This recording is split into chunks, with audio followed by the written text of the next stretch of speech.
பாடல்கள், ஆராதனை, தேவ சமூகம், தேவனுடைய பிரசன்னத்திலே நாம் இருக்கிறோம். மகிழ்ச்சியான இந்த வேளையிலே திருமணம் விழா என்றாலே கொஞ்சம் பரபரப்பாகவும் கொஞ்சம் டென்ஷனாகவும் அப்படிப்பட்ட ஒரு சூழ்நிலை தான். நடத்துகிறவங்களுக்கும் அது ஒரு சோதனை. ஏன்னா டைமுக்கு முடிக்கணும், டைமுக்கு ஆரம்பிக்கணும், எல்லாம் நேர்த்தியாக இருக்கணும், எல்லாம் ஒரு எதிர்பார்ப்போடு கூட நாம் அமர்ந்திருக்கிறோம். ஆனாலும் தேவன் நம் நடுவில் இருக்கிறார். இந்த நாளிலே ஆண்டவர் மனுஷனை படைக்கும் பொழுது, உண்டாக்கும் பொழுது தேவன் அவர்களை நோக்கி, நீங்கள் பலுகி பெருகி பூமியை நிரப்பி அதை கீழ்ப்படுத்தி சமுத்திரத்தின் மச்சங்களையும் ஆகாயத்து பறவைகளையும் பூமியின் மேல் நடமாடுகிற சகல ஜீவ ஜந்துக்களையும் ஆண்டு கொள்ளுங்கள் என்று சொல்லி தேவன் அவர்களை ஆசீர்வதித்தார். தேவன் அவர்களை இது ஆசீர்வாதத்தின் நேரம். ஆனால் நம்ம உட்கார்ந்துருக்கிறத பார்க்கும்போது கொஞ்சம் சீரியஸாக தான் உட்கார்ந்துருக்கிறோம். இது ஒரு கொண்டாட்டத்தின் நாள், இது ஒரு திருமண நாள் என்பது, அதுவும் ஒரு விசுவாச குடும்பத்திலே ஏற்படுத்தப்படுகிற திருமணம் என்பது அது ஒரு ஃபியர் கிடையாது, பயம் கிடையாது. அதில் ஒரு நன்மை இருக்கிறது, அதில் ஒரு ஆசீர்வாதம் இருக்கிறது, அதில் ஒரு சந்தோஷம் இருக்கிறது. சகோதரன் ஜோசப் அவர்களுடைய குடும்பத்தின் திருமணத்திலே, அவருடைய மகன் அவருடைய குடும்ப திருமணத்திலே நாம் கலந்து கொண்டிருப்பதிலே மிகுந்த மகிழ்ச்சி. அவர்களை நான் இள வயதிலேயே அறிவேன். என்னுடைய சிறு வயதும் இந்த பகுதியிலே தான் நான் குடியிருக்கபடியாக தேவன் தெரிந்து கொண்டார். அந்த நாட்களிலிருந்தே இந்த பகுதி எனக்கு பரிச்சயமானது. அதுவும் நம்முடைய திருச்சபையிலே இப்படிப்பட்ட விசுவாச குடும்பங்கள் மூலமாக நடைபெறுகிற இந்த என்னுடைய திருமணம் இந்த சபையிலே தான் நடைபெற்றது. அது அப்போ ஷெட்டில் இருந்தோம், ஓலை ஷெட்டில் இருந்தோம். இப்படிப்பட்ட காலங்களை நாம் பார்ப்பதிலே மிகுந்த மகிழ்ச்சி. தலைமுறை தோறும் சந்ததிகளாக கர்த்தருக்கு பயந்து அவர் வழிகளில் நடக்கிறவன் எவனோ அவன் பாக்கியவான். உன் பிள்ளைகளையும் உன் பிள்ளைகளின் பிள்ளைகளையும் நீ காண்பாய், இஸ்ரவேலுக்கு உண்டாகும் சமாதானத்தையும் காண்பாய். ஆகவே தேவன் தலைமுறைக்கும் தேவனாக இருக்கிறார். அவருடைய ஆசீர்வாதத்தை தம்முடைய ஜனத்திற்கு அவர் கொடுக்கும்படியாக, அதாவது நாம் எல்லாரும் தேவனுடைய வார்த்தையினாலே மறுபடி பிறந்தவர்கள். தேவனுடைய வித்து நமக்குள் இருக்கிறபடினால் நாம் விண்ணுக்குரியவர்களாக, நாம் ஆசீர்வதிக்கப்பட்டவர்களாக இருக்கிறோம். வெறும் ஆதாமுடைய வித்தினாலே மாத்திரமல்ல, ஆதாமுடைய வித்தினாலே மாத்திரம் இந்த உலகத்தில் உள்ள மற்றவர்களை நாம் பார்க்கிறோம். ஆனால் நீங்கள் அப்படிப்பட்டவர்கள் அல்ல. நீங்கள் தேவனுடைய வித்தினாலே மறுபடியும் ஜெனிப்பிக்கப்பட்டவர்கள். அப்படிப்பட்ட பெற்றோருக்கு நீங்கள் பிள்ளைகளாக, நீங்கள் பரிசுத்தமான பிள்ளைகளாக, தேவனால் நீங்கள் ஜெனிப்பிக்கப்பட்டவர்களாக, தேவனுடைய வார்த்தையாலே ஜெனிப்பிக்கப்பட்டவர்களாக இருக்கிறீர்கள் என்று வேதம் சொல்லுகிறது. ஆகவே நீங்கள் விசேஷமானவர்கள். ஏனென்றால் நம்முடைய சிந்தை விண்ணுக்குரியதாக, பரலோகத்துக்குரியதாக, தேவ சித்தத்தை செய்யும்படியாக, தேவனுடைய நோக்கத்தை அறிந்தவர்களாக, அந்த கிறிஸ்துவின் சிந்தை உடையவர்களாக. அதைத்தான் நாம் எபேசியரில் நாம் வாசித்தோம். நீங்கள் கிறிஸ்து சபையிலே அன்பு கூறுவது போல நீ உன் மனைவினிடத்தில் அன்பு கூறுவாயாக. இது விண்ணுக்குரிய சிந்தை. உலகத்துக்குரிய சிந்தை வேறு விதமாக நாம் பார்க்கிறோம்.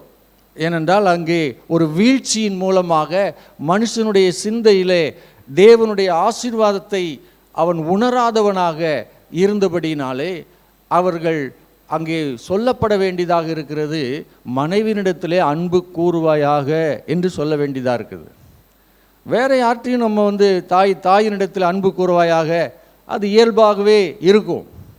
உன் தகப்பனிடத்தில் அன்பு கூறுவாயாக, அது இயல்பாகவே இருக்கும். ஆனால் இப்போது அது சொல்ல வேண்டியதாக இருக்குது. அன்பு கூறுவாயாக அப்படின்னா அங்கே ஏதோ ஒரு காரியம் நடந்து விட்டது. ஆதாம் வித்தினாலே ஏதோ ஒரு காரியம், அந்த அன்பிலே ஒரு தாழ்ச்சி ஏற்பட்டு விட்டது. ஆனால் இப்போ அப்படி இல்லை. இப்போ நீங்கள் கிறிஸ்துவை உடையவர்களாக இருக்கிறபடினால், கிறிஸ்துவை தரித்து கொண்டவர்களாக இருக்கிறபடினால் அன்பு கூறுவாயாக என்று சொல்ல வேண்டியதாக இருக்குது இல்லையா? அப்போது எப்படி அன்பு கூற வேண்டும் என்று சொல்லப்பட்டிருக்கிறது என்றால், கிறிஸ்து சபையிலே அன்பு கூர்ந்தது போல உன் மனைவியிடத்திலும் அன்பு கூறுவாயாக. அப்படின்னா கிறிஸ்து எப்படி அன்பு கூர்ந்தார்? தன்னுடைய ஜீவனையே சபைக்காக கொடுத்து அன்பு கூர்ந்தார். அதை போல நீங்கள் அன்பு கூறும் பொழுது வேதம் சொல்லுகிறது, அவர்கள் கிறிஸ்துவுக்கு கீழ்ப்படுகிறது போல தங்கள் சொந்த புருஷருக்கும் அவர்கள் என்ன செய்வார்களாம்? கீழ்ப்படிவார்கள் என்று எழுதியிருக்குது. அப்போ தலையிலிருந்து ஆரம்பிக்கணும். கிறிஸ்து பிதாவுக்கு அவர் கீழ்ப்படிந்தார். இது பிரசங்கம் அல்ல, இது ஒரு வாழ்த்து செய்தி தான். அது எனக்கு பின்னாக வருகிறவர்கள் இதை காட்டிலும் இன்னும் தேவனுடைய வார்த்தையை உங்களுக்கு கொடுக்க இருக்கிறார்கள். ஆகவே பிதாவுக்கு கிறிஸ்து கீழ்ப்படிந்தாராம். கிறிஸ்துவுக்கு சபை கீழ்ப்படுகிறது, சபைக்கு புருஷன் கீழ்ப்படுகிறான், புருஷனுக்கு மனைவி கீழ்ப்படுகிறாள். இப்படி தான் அந்த ஸ்டெப் பை ஸ்டெப்பாக வருது. அப்போ தலை சரியாக இருந்தது, கிறிஸ்து சரியாக இருக்கிறார், புருஷன் சரியாக இருக்கிறான் என்றால் மனைவி அவர்களும் கீழ்ப்படிதலோடு கூட அவர்களோடு இணைந்து இசைந்தவர்களாக ஒன்றாக இசைந்து கொள்ளும்படியாக தேவன் அவர்களை இணைக்கும்படியாக தேவன் சித்தம் கொண்டிருக்கிறார். பிரைஸ் தி லார்ட், ஹல்லேலூயா. அந்த ஒழுங்கு எப்படி வருது பார்த்தீங்களா? ஆகவே நான் சொல்லுகிறேன், இவர்கள் இருவரும் பார்த்தீங்கன்னா இன்னும் கொஞ்ச நேரத்தில் அவர்கள் உடன்படிக்கைக்குள்ளாக செல்ல இருக்கிறார்கள்.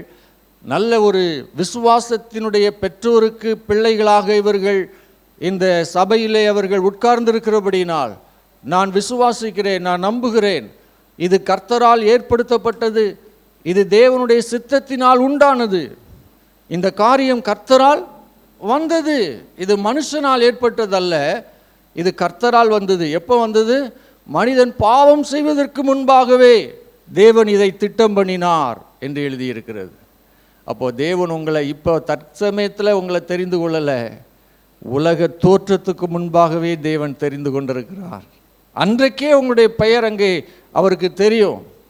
இந்த இடத்துல நீங்கள் இணைக்கப்படுவீர்கள் என்பது இன்றைக்கு நேற்று ஏற்படுத்தப்பட்ட காரியம் அல்ல. தேவன் உலக தோற்றத்துக்கு முன்பாகவே அவர் தீர்மானித்த காரியம் என்பதை நீங்கள் மறந்துவிடக்கூடாது. ஆகவே நீங்கள் தைரியமாக, உற்சாகமாக, அல்லது நீங்கள் சந்தோஷமாக, முழு நிச்சயத்தோடு கூட நீங்கள் தேவ சமூகத்திலே அமர்ந்திருக்கிறீர்கள். தேவன் உங்களை ஆசீர்வதிப்பதிலே, தேவன் உங்களை இணைப்பதிலே, தேவன் உங்களை பலுகி பெருக பண்ணுவதிலே எந்த விதமான சந்தேகமும் இல்லை.